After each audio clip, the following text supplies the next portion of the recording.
Assalamualaikum warahmatullahi wabarakatuh dan salam sejahtera untuk kalian semua yang beragama lain. Halo semuanya, apa kabar? Saya harap kalian dalam keadaan sehat walafiat.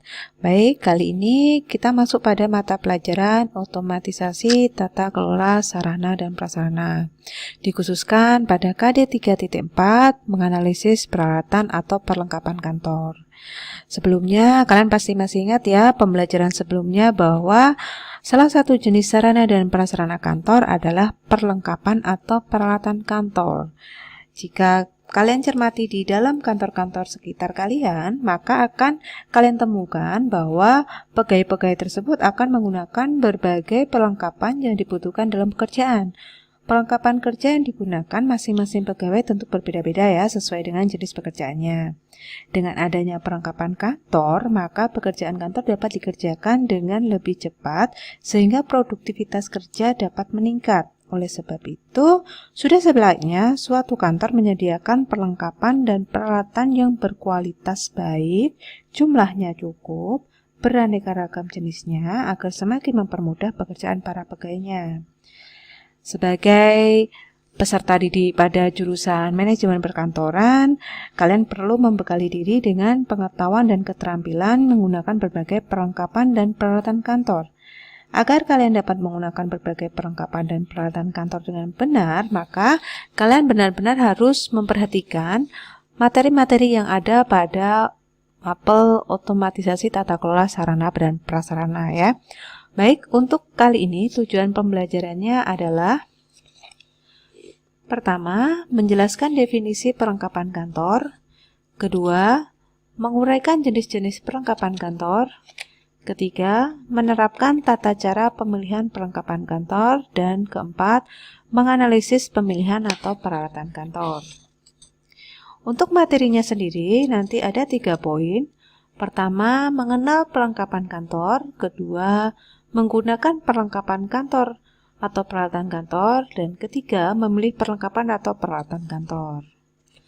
Baik, kita langsung masuk ke materi pertama. Sebelum kalian memahami, kita mengingat-ingat kembali bahwa perlengkapan kantor itu adalah alat atau barang yang digunakan untuk membantu pelaksanaan pekerjaan kantor guna menghasilkan suatu pekerjaan kantor sesuai dengan yang diharapkan. Dan pasti kalian tahu juga ya, dengan menggunakan perlengkapan dan peralatan kantor ini, pekerjaan dapat selesai dengan cepat, tepat, dan baik. Sebenarnya secara umum, perlengkapan dan peralatan kantor itu memiliki berbagai macam manfaat. Pertama, menunjang kegiatan pekerjaan kantor. Kedua, mempermudah pelaksanaan pekerjaan. Ketiga, mempercepat penyelesaian pekerjaan. Dan keempat, memperoleh hasil kerja yang baik. Kemudian terakhir, sebagai aset dan perlengkapan kantor. Itu tadi ada 5 manfaat bahwa peralatan dan perlengkapan kantor itu sangat membantu sekali pada produktivitas kerja di kantor ya. Baik, selanjutnya kalian juga perlu tahu jenis perlengkapan kantor. Di sini ada 2 jenis berdasarkan penggunaannya dan berdasarkan bentuk. Untuk berdasarkan penggunaannya ini dibagi menjadi 2, barang habis pakai dan barang tidak habis pakai. Sedangkan berdasarkan bentuk ada 3. 1. Perlengkapan atau peralatan kantor berbentuk lembaran. Yang kedua, perlengkapan atau peralatan kantor berbentuk non-lembaran. Dan yang ketiga, perlengkapan atau peralatan kantor berbentuk buku. Baik, kita akan mengupas satu-satu jenis-jenis perlengkapan kantor. Kita mulai dari berdasarkan penggunaannya, yaitu barang habis pakai. Barang habis pakai itu sendiri adalah barang-barang yang hanya digunakan untuk 1 kali atau beberapa kali pakai saja ya. Yang artinya barang atau benda ini tidak memiliki umur yang lama atau tidak tahan lama, yang termasuk barang habis pakai itu sendiri bisa ballpoint, kertas, amplop, lem, penghapus, dan masih banyak lagi. Yang mana pokoknya barang ini tidak sampai beberapa bulan saja, tetapi bisa seminggu itu habis karena tuntutan pekerjaan dan kebutuhan pada pekerjaan itu sendiri. Untuk yang kedua adalah bahan tidak habis pakai. Bahan tidak habis pakai ini maksudnya barang yang dapat digunakan berulang kali dan memiliki usia penggunaan yang lama atau tahan lama. Barang tidak habis pakai meski digunakan berulang kali, namun kuantitas barang tidak menjadi berkurang serta fungsinya akan tetap sama seperti awal. Meskipun demikian, setelah digunakan berulang kali dalam jangka waktu yang lama, maka kualitas barang tetap akan menurun sehingga pada akhirnya barang tersebut akan rusak atau habis. Ini contohnya sendiri seperti ada gambar ini ya. Ini ada komputer, keyboard, mouse, mungkin ada printer juga, scanner, mesin fotokopi, lemari arsip, itu semua adalah barang tidak habis pakai. Tetapi seperti yang saya katakan tadi, suatu saat pasti akan mengalami penurunan seperti printer. Kalau setiap hari digunakan untuk mencetak, otomatis nanti cartridge harus diganti, tinta habis, dan setiap bulan harus adanya perawatan. Seperti itu ya. Dan mesin-mesin lainnya juga seperti itu. Baik, itu tadi 2 jenis peralatan maupun perlengkapan kantor berdasarkan penggunaannya. Sedangkan yang jenis kedua tadi adalah peralatan dan perlengkapan kantor berdasarkan bentuknya ya. Kalau berdasarkan bentuknya, ini pertama ada berbentuk lembaran. Ini berbentuk lembaran ini adalah perlengkapan atau peralatan kantor yang berupa lembaran atau helaian. Contohnya di sini ada kertas HVS, kertas bergaris, kertas karton, stop map, formulir, mungkin ada kertas stensil, kertas karton, amplop, masih banyak lagi ya, itu jenisnya adalah berbentuk lembaran.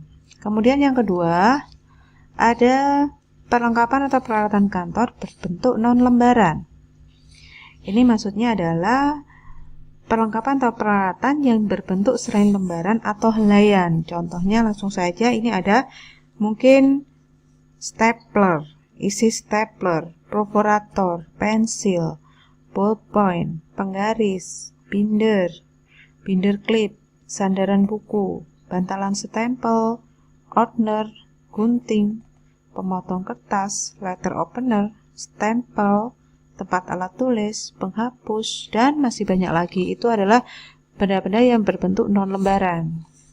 Sedangkan yang ketiga tadi ada perlengkapan atau peralatan kantor berbentuk buku. Nah, untuk perlengkapan peralatan kantor yang berbentuk buku, itu antara lain ada buku catatan atau block note ya. Ini buku yang digunakan untuk menulis catatan harian. Ini merupakan perlengkapan wajib bagi seorang sekretaris, jadi harus punya block note. Kemudian yang kedua ada buku pedoman organisasi. Ini buku panduan yang berisi informasi perihal organisasi seperti ada visi misi, struktur organisasi, tugas dan fungsi, dan masih banyak lagi ya. Kemudian ada juga buku alamat. Ini khusus yang buku khusus yang memuat daftar alamat dari berbagai organisasi atau relasi dari perusahaan itu, khususnya yang sering kerjasama dengan perusahaan tersebut. Kemudian ada juga buku telepon. Ini buku yang berisi daftar telepon penting dari organisasi maupun individu yang menjadi relasi. Terus ada lagi buku tamu. Buku tamu ini khusus yang digunakan untuk mencatat tamu yang datang ke instansi. Kalian bisa menemui mungkin di resepsionis itu pasti ada buku tamunya ya. Kemudian mungkin ada lagi buku tahunan. Ini buku tahunan menginformasikan perkembangan organisasi tersebut setiap tahunnya. Mungkin ada juga kamus. Kamus ini bisa digunakan sebagai penerjemah baik kamus Indonesia maupun kamus bahasa asing. Ada juga buku agenda surat yang menangani surat masuk dan surat keluar. Terus ada lagi buku catatan keuangan, terus brosur, pamflet, katalog, dan masih banyak lagi ya. Itu semua berbentuknya berbentuk buku ya. Baik, itu tadi ada 3 jenis perlengkapan dan peralatan kantor berdasarkan bentuknya. Sekarang kita akan menuju ke materi berikutnya, yaitu menggunakan perlengkapan atau peralatan kantor. Sebelumnya kita sudah membahas ya tadi apa itu jenis-jenisnya ya, mulai dari lembaran, jenis berdasarkan bentuknya, berdasarkan kegunaannya, seperti itu ya. Sedangkan sekarang kita akan membahas bagaimana sih penggunaannya di saat barang-barang tersebut tadi digunakan di tempat kerja ya. Kita mulai dari yang berbentuk lembaran, perlengkapan yang habis pakai ya. Perlengkapan yang habis pakai yaitu pertama ada yang sehelai-helai tadi yaitu kertas ya. Perlengkapan kantor yang berbentuk kertas ini adalah perlengkapan yang digunakan sebagai media untuk menulis, mencetak, maupun menggambar. Kertas memiliki banyak kegunaan dalam kegiatan kantor sehingga kertas dapat dikaitkan sebagai kebutuhan pokok dalam menopang aktivitas kantor. Kertas umumnya digunakan dalam kegiatan kantor yang umum saja ya. Ada HVS, ada A4, ada F4 atau folio, terus ada kertas karbon ya. Setiap kertas itu mereka memiliki ketebalan sendiri-sendiri ya. Ada mulai dari 60 gram, 70 gram, 80 gram dan mungkin sampai 100 gram. Tuh ya. Setiap jenis kertas itu digunakan di situasi tertentu saja. Ya. Itu tadi untuk kertasnya bisa kalian lihat di gambar sampingnya ini ya. Seperti ini kertasnya ya. Kemudian yang kedua ada pensil. Pensil ini perlengkapan kantor yang digunakan untuk sarana menulis maupun menggambar ya. Ini sering digunakan juga karena mudahnya penghapusan jika melakukan terjadi kesalahan pada saat menggunakan pensil ini bisa segera dihapus dengan penghapus pensil dan bekasnya juga gampang hilang ya. Pensil yang sering digunakan itu sendiri mungkin pensil 2B ataupun HB yaitu tergantung jenis pekerjaannya juga. Kemudian yang ketiga ada penghapus ya. Penghapus ini adalah temannya pensil, dimana kalau ada pensil pasti ada penghapus. Ini merupakan perlengkapan kantor yang terbentuk dari karet dan yang digunakan untuk menghapus tulisan dengan pensil. Jadi ini teman-teman setianya pensil ya, penghapus. Kemudian ada lagi pulpen. Pulpen, tip X ya. Tip X. Tip X ini terbuat dari bahan kimia berbentuk cairan berwarna putih yang lazim digunakan untuk menghapus tulisan di atas kertas yang ditulis dengan pulpen ataupun hasil print out. Jadi ini bisa untuk teman setianya pulpen dan hasil print outan ya. Ini biasanya dibentuk atau dikemas di botol-botol kecil dengan ujung botol yang meruncing seperti di gambar ini ya. Ujung botolnya meruncing, fungsinya sebagai landasan untuk menghapus. Jadi tinggal ditekan-tekan nanti keluar cairan putihnya dan menghapus otomatis tulisan ini ya. Berikutnya ini ada temannya tip X ya, yaitu pulpen. Pulpen ini seperti pensil tetapi dia tidak bisa dihapus dengan penghapus biasa, harus seperti menggunakan tip X tadi ya. Pulpen ini berupa mata pena berujung tajam yang dilengkapi pegangan berisi kantong tinta. Varian pulpen itu sangat beragam sekali, seperti pulpen fountain, pulpen gel, pulpen rollable, pulpen high-tech point, sampai jenis-jenis yang lainnya masih banyak lagi. Dan juga bentuk-bentuk pulpen itu sangat berbeda-beda. Setiap jenis yang ada, tipe menulisnya juga berbeda ya. Itulah kehebatan dari pulpen. Baik, itu tadi pulpen. Kita lanjut ke perlengkapan berikutnya, ada spidol ya. Spidol ini merupakan alat yang digunakan untuk tulis menulis dan menggambar. Goresan dengan spidol ini lebih tebal dibandingkan dengan pulpen ya. Spidol dapat digunakan untuk menebalkan garis atau sketsa yang dibuat dengan pensil. Ini kelebihan juga, kalau spidol itu kelebihannya itu warnanya lebih banyak. Kalau pulpen tuh mungkin standar hitam, biru, merah. Kalau spidol itu berbagai macam, ada merah, kuning, hijau seperti warna-warna pelangi itu ya.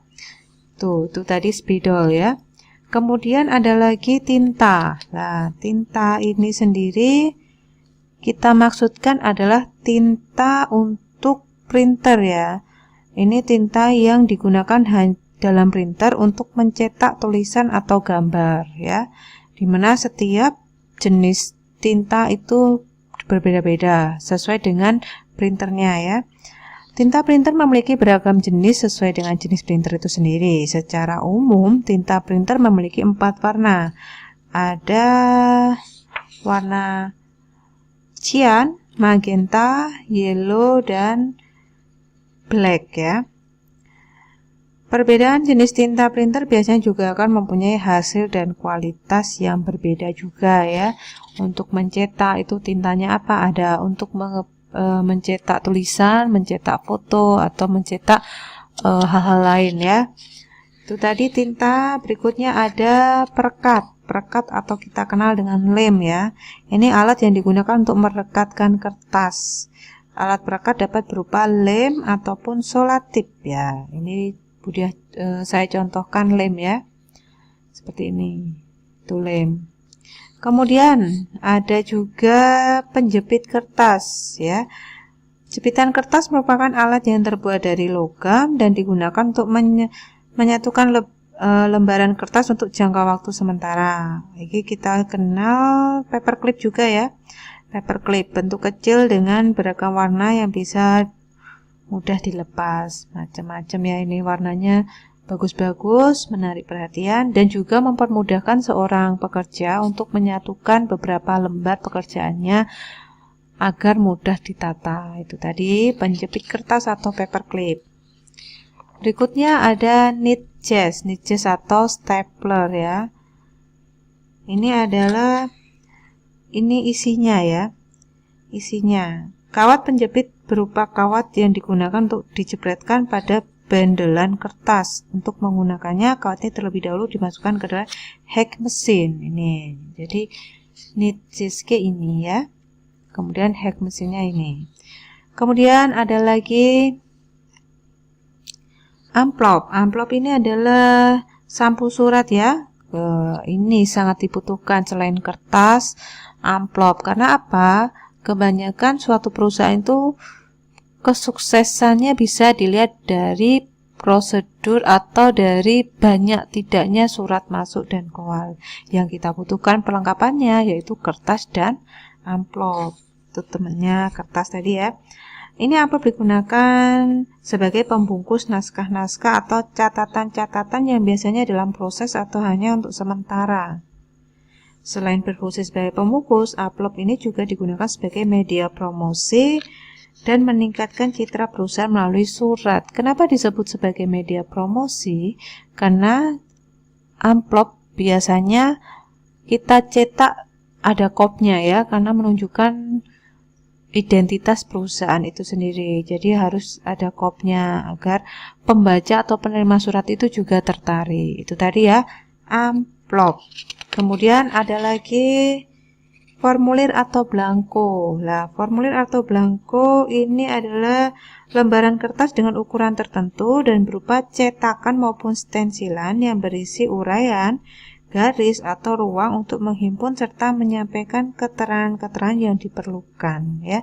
Seperti ini contohnya. Jadi ada formulir, misalnya identitas pengunjung atau identitas karyawan, jadi tinggal dicetak centang-centang atau tinggal diisi-isi, itu namanya formulir ya. Setelah formulir ini ada lagi berupa stop map ya. Stop map itu merupakan perlengkapan kantor yang digunakan untuk menyimpan kertas ataupun dokumen agar tidak terlipat ataupun tertekuk. Nah, biasanya ini dengan stop map atau folder biasa ini dipakai untuk mengklasifikasikan setiap dokumen berdasarkan kategori yang berbeda.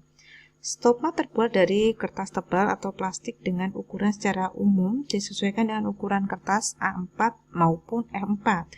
Stop map banyak dimanfaatkan juga sebagai alat promosi sehingga dicetak dengan full color yang menampilkan identitas perusahaan ya. Jadi tidak kertas biasa seperti ini, tetapi sekarang lagi tren ada full colornya ya, ada identitas perusahaan, logo, kegiatan perusahaan itu bisa digunakan untuk media promosi juga ya. Baik, berikutnya ada kertas karbon. Nah, kertas karbon ini merupakan kertas dengan lapisan tinta kering yang diikat dengan lilin di salah satu sisinya. Kertas karbon ini digunakan untuk membuat salinan naskah hingga beberapa salinan sekaligus. Cara menggunakan kertas karbon adalah dengan meletakkan di antara dua lembar kertas kosong ataupun lebih ya. Kalian bisa menemui kertas karbon ini ke toko buku ataupun ke toko-toko. Biasanya toko-toko itu akan menulis kwitansi yang mana ada 2 lembar, putih dan pink. Yang bisa langsung ditulis itu bisa nempel di kertas pinknya atau pakai karbon ini ya. Untuk agar kertas yang kita agar tulisan yang kita tulis di kertas warna putih itu terkopi di kertas warna pink. Itu tadi ya. Kemudian itu tadi ada beberapa perlengkapan yang habis pakai. Kemudian kita akan membahas penggunaan perlengkapan yang tidak habis pakai. Pertama, kita contohkan gunting ya. Gunting ini selalu kita temui di perkantoran karena gunting ini merupakan alat yang digunakan untuk memotong bahan tipis seperti kertas, plastik, tali, kain, dan masih banyak lagi. Ini sangat dibutuhkan juga ya. Seperti ini penampakan guntingnya. Kemudian untuk penggunaannya pasti kalian sudah bisa semua ya. Tinggal kita masukkan 2 jari jempol dan jari telunjuk ke lubang yang disediakan ini dan kita angkat tekan dengan jempol kita itu tadi ya. Itu tadi gunting. Kemudian ada penggaris. Penggaris ini juga sangat dibutuhkan karena berfungsi sebagai pengukur sekaligus alat bantu gambar yang mampu menghasilkan garis lurus. Bentuk penggaris beraneka macam ya. Ada yang lurus, segitiga, ada yang busur, dan masih banyak lagi. Jenisnya juga ada beda, ada dari plastik, kayu maupun logam. Seperti ini ya, beberapa jenis penggaris. Untuk penggunaannya tinggal kita letakkan di tempat yang akan kita ukur ataupun kita garis sehingga kita bisa melakukan pekerjaan tersebut. Kemudian yang berikutnya ada stempel ya. Stempel ini adalah alat yang berfungsi untuk pengesahan pada berbagai transaksi ataupun korespondensi ya. Korespondensi itu adalah surat menyurat. Berbagai bentuk stempel diantaranya ada bulat, oval, kotak, ada segitiga, bintang, dan masih banyak lagi. Tergantung jenis atau logo perusahaan itu sendiri ya. Stempel ini biasanya dibubuhkan pada surat atau dokumen sebagai tanda sahnya surat atau dokumen tersebut ya. Caranya penggunaan tinggal kita pegang pangkalnya ini, kemudian kita bubuhkan atau kita tepuk-tepuk ke bak tinta. Setelah ada tintanya, kita langsung tekan ke kertas yang akan kita stempel itu tadi ya. Kemudian ada alat penyimpanan khusus. Ini bisa berupa flash disk, CD maupun DVD karena alat ini digunakan menyimpan arsip dalam bentuk-bentuk yang tidak terwujud atau soft copy ya. Nah, ini contohnya. Cara penggunaannya kalau flash disk kita tinggal tancapkan ke USB komputer ataupun laptop. Tinggal kita kopaskan atau copy pastekan dokumen yang akan kita simpan di sini. Kalau CD kita tinggal masukkan ke tempat DVD itu ya, tinggal masukkan dan caranya juga sama, kita kopas saja. Baik, itu tadi penyimpanan lain. Kemudian ada cashbox. Cashbox ini adalah kotak yang dipergunakan untuk menyimpan uang. Kotak ini disertai kunci ataupun kode supaya hanya orang tertentu yang bisa membuka sehingga dapat mengantisipasi pencurian. Ini biasanya dipegang oleh kasir-kasir kalau di perusahaan atau organisasi, bendahara yang pegang ya untuk menyimpan uang, dan ada kuncinya ataupun kodenya ya. Tadi cashbox. Penggunaannya sangat mudah, kita tinggal buka kuncinya, kita masukkan uangnya sesuai dengan letaknya ya. Kemudian kita tutup, kita kunci, udah aman. Ya. Tuh, kemudian berikutnya ada Filing kabinet atau almari arsip. Ini terdiri dari laci-laci besar untuk menyimpan arsip secara vertikal. Penggunaan filing kabinet dilengkapi dengan tab, guide, hangmat, Snellhatter map, folder, ataupun title file ya, seperti ini ya. Jadi tidak langsung kertas dimasukkan tanpa harus di folder sendiri-sendiri, karena penggunaan filing kabinet ini dimaksudkan untuk menyimpan beberapa arsip penting dalam perusahaan tersebut. Untuk bagaimana cara menyimpan arsipnya, pasti kalian sudah mempelajari di mata pelajaran kearsipan pada kelas 10 ya. Itu tadi. Kemudian ada lagi alat sortir. Alat sortir ini adalah alat yang digunakan untuk memisahkan surat atau warkat yang diterima, diproses, dikirimkan, dan disimpan ke dalam folder masing-masing. Seperti ini ya, alat sortirnya. Ya, jadi ini ada petugas penerima surat, menyortir surat-surat. Surat kemarin kan kita kelas 10 pernah membahas ada surat biasa, surat penting, surat rahasia. Lah itu kita dan surat pribadi ya. Dan itu kita sortir. Kalau surat biasa kita bisa 1 atau 2 hari baru kita catat ke buku ada. Kalau surat penting hari itu juga kita segera proses. Kalau surat rahasia kita langsung berikan ke yang dituju. Kalau surat pribadi tanpa kita catat di buku agenda, kita langsung kasihkan ke orang yang dituju. Itu namanya penyortiran dengan alat sortir ya. Kemudian ada tickle file. Ini adalah kotak yang terbuat dari kayu atau besi baja yang digunakan untuk menyimpan arsip berbentuk kartu atau lembaran yang berukuran kecil, seperti lembar pinjam arsip atau kartu-kartu lain yang memiliki jatuh tempo ya, seperti ini. Kecil karena hanya untuk menyimpan kartu. Biasanya ini ditulisin sesuai dengan abjadnya atau kode arsipnya ya. Kemudian yang terakhir ada card deck. Ini alat yang digunakan untuk menyimpan kartu indeks dengan menggunakan laci-laci yang dapat ditarik keluar memanjang seperti ini ya. Itu tadi adalah alat yang tidak habis pakai. Kemudian kita lanjut ke berikutnya, ada bagaimana sih cara membeli perlengkapan atau peralatan kantor. Nah, di sini kita akan membahas bagaimana caranya sesuai dengan pendapat dari ahli yaitu Kuibel yang disarikan atau di dalam bukunya Sukoco tahun 2007, yaitu pertama tujuan penggunaan peralatan. Nah, kita harus lihat tujuan penggunaan peralatan itu untuk apa. Jadi kita beli alat tuh harus ada tujuannya ya. Contohnya, apakah pekerjaan administrasi sepenuhnya tergantung pada peralatan tersebut atau hanya sebagian saja? Terkadang perusahaan itu membeli semua perlengkapan namun pada akhirnya tidak semua dipakai saat bekerja. Ataupun membeli peralatan yang canggih padahal yang dibutuhkan tidak perlu secanggih alat tersebut.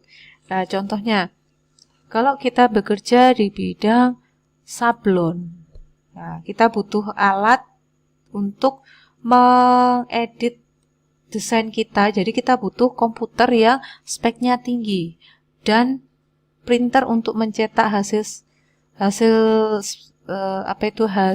desainnya itu tadi. Jadi tujuannya ada di sini. Tujuan pembelian komputer yaitu untuk tadi mendesain dengan spesifikasi tertentu yang ditentukan oleh pimpinan agar pekerjaannya bisa lancar. Itu tadi ya. Jadi poin pertama harus ada tujuan penggunaan peralatannya.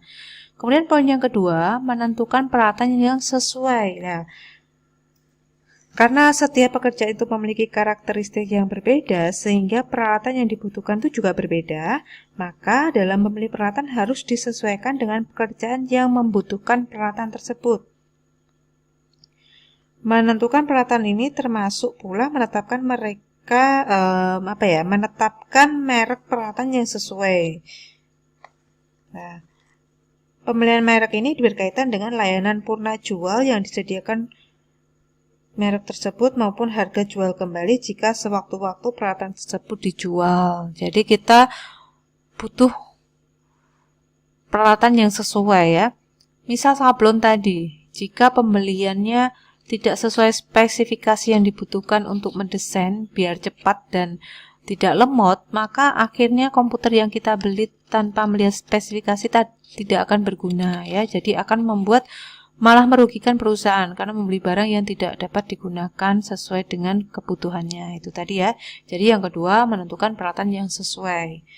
Kemudian yang tiga, ada tingkat kegunaan peralatan. Maksudnya di sini tingkat kegunaannya itu harus dipertimbangkan. Sebesar apa peralatan tersebut dapat memenuhi kebutuhan secara maksimal.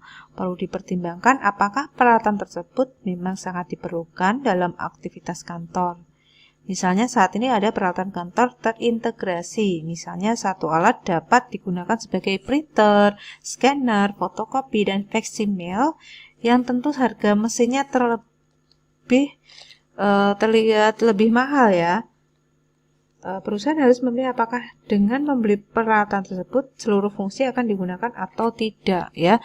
Kalau kita tidak melihat tingkat kegunaannya, misalnya printer beli jenis printer sendiri, scanner beli scanner sendiri, fotokopi beli mesin fotokopi sendiri, faksimil beli faksimil sendiri.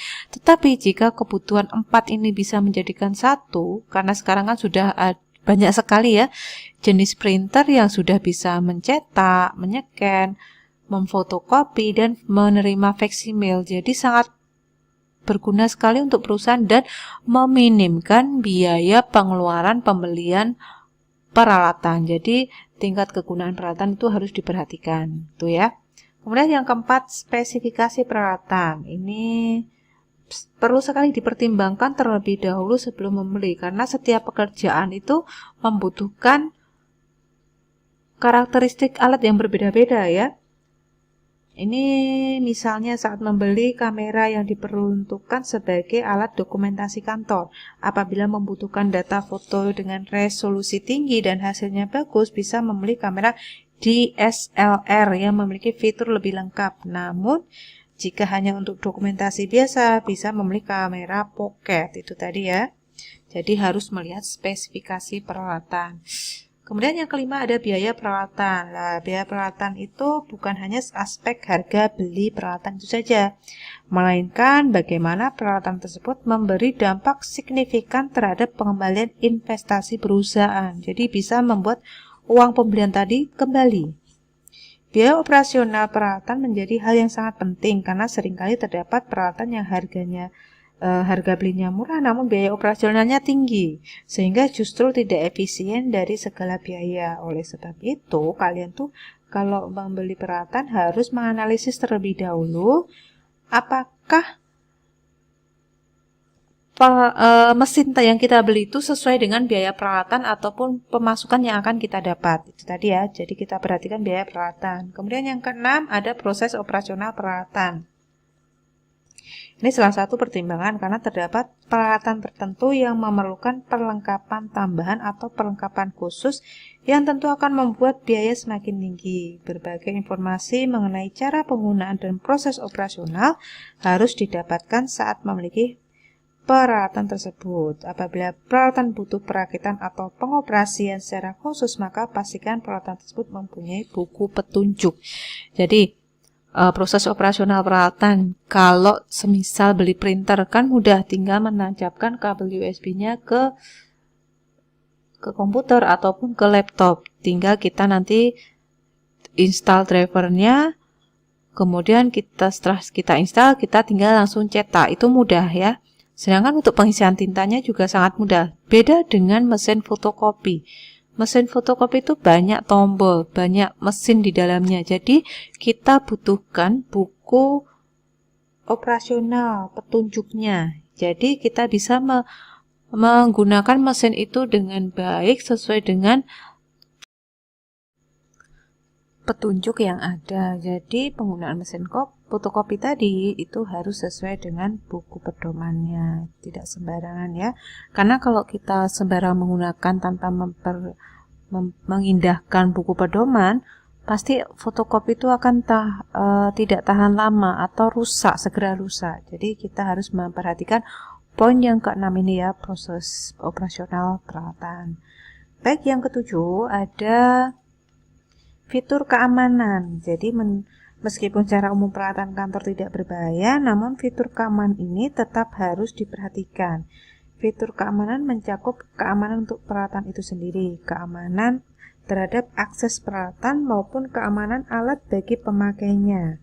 Usahakan pilih peralatan kantor yang memberikan fitur keamanan yang terbaik ya. Ini juga salah satu menghindari kecelakaan kerja ketika menggunakan peralatan tersebut ya. Kemudian yang ke-8 ada fleksibilitas peralatan. Ini perlu dipertimbangkan saat memilih peralatan karena peralatan yang baik adalah peralatan yang fleksibel. Maksudnya ini mudah dipindahkan, mudah diletakkan di berbagai tempat, dan peralatan tersebut bisa disesuaikan dengan kebutuhan ruang kantor atau bahkan peralatan tersebut dapat dimodifikasi dengan mudah. Peralatan yang dapat digunakan untuk tugas kerja yang luas tentu akan menjadi pilihan ya. Itu tadi fleksibilitas peralatan. Yang ke-9 yang perlu diperhatikan adalah kemudahan penggunaan peralatan. Ini kemudahan penggunaan peralatan ini maksudnya adalah pengguna ataupun karyawan yang akan mengoperasikannya lebih mudah memakainya karena tata caranya yang semakin simpel ya. Peralatan yang penggunaannya sulit ini akan mengharuskan pegawai yang akan mengoperasikan di training terlebih dahulu atau mungkin malah didiklat ya. Tapi beda dengan peralatan yang penggunaannya lebih simpel. Seperti mesin printer tadi ya, tanpa didiklat pasti karyawan bisa karena sangat mudah. Beda dengan mesin fotokopi. Itu butuh pelatihan khusus agar bisa mengoperasikan mesin fotokopi atau mendatangkan tutor mesin fotokopi ke kantor. Seperti itu ya. Kemudian yang ke-10 ada kecepatan operasional peralatan. Ini menjadi pertimbangan yang penting loh ya, karena peralatan yang dapat beroperasi dengan cepat tentu akan meningkatkan produktivitas kerja. Saat ini peralatan kantor yang berbasis mesin atau digital memang memiliki tingkat kecepatan operasional yang lebih tinggi daripada yang manual. Contohnya lagi saat sekarang ini lagi tren ya, pengecekan suhu. Dulu awal-awal itu kita menggunakan seperti termograf ya, alat pengecek suhu seperti pistol, tetapi sekarang lebih canggih lagi, mesin ya ditempelkan di tembok, tinggal orang yang masuk akan menunjukkan telapak tangannya, otomatis nanti akan muncul suhu tubuh yang di scan tadi ya. Itu jadi semakin canggih peralatan akan semakin mudah meningkatkan produktivitas kerja. Kemudian yang 11, masukan dari operator peralatan. Ini jadi tidak sembarangan juga belinya, kita harus menanyakan ke ahlinya ya. Jadi ahlinya itu adalah operator peralatan itu sendiri. Karena kalau kita membeli sembarangan, nanti kita akan mendapatkan alat yang tidak sesuai dengan kebutuhan kita. Jadi kita butuh rekomendasi dari orang yang ahli, seperti operator peralatan itu sendiri. Dan yang terakhir ada standarisasi peralatan. Jadi perusahaan biasanya memiliki standarisasi sendiri tentang peralatan yang digunakan. Standarisasi ini biasanya ditentukan pada saat perencanaan peralatan kantor. Pemilihan peralatan yang sesuai dengan standar yang ditentukan akan memberikan efektivitas dan efisiensi. Perusahaan dapat melakukan penyeragaman mereka untuk memudahkan pengoperasian dan perawatan. Namun dapat pula melakukan diversifikasi mereka jika lebih efektif dan efisien. Itu tadi ada 12 pertimbangan menurut Huible untuk melakukan pembelian peralatan kantor ya. Dari sini saya harap kalian bisa memahami materi yang saya sampaikan. Untuk lebih memahaminya, mari kita ke Google Classroom dan kita akan berdiskusi di sana, tanya jawab tentang peralatan dan perlengkapan kantor. Selanjutnya kita akan mengerjakan kuis yang sudah saya sediakan di sana. Baik, sampai di sini saya mengucapkan banyak-banyak terima kasih atas perhatiannya. Wassalamualaikum warahmatullahi wabarakatuh.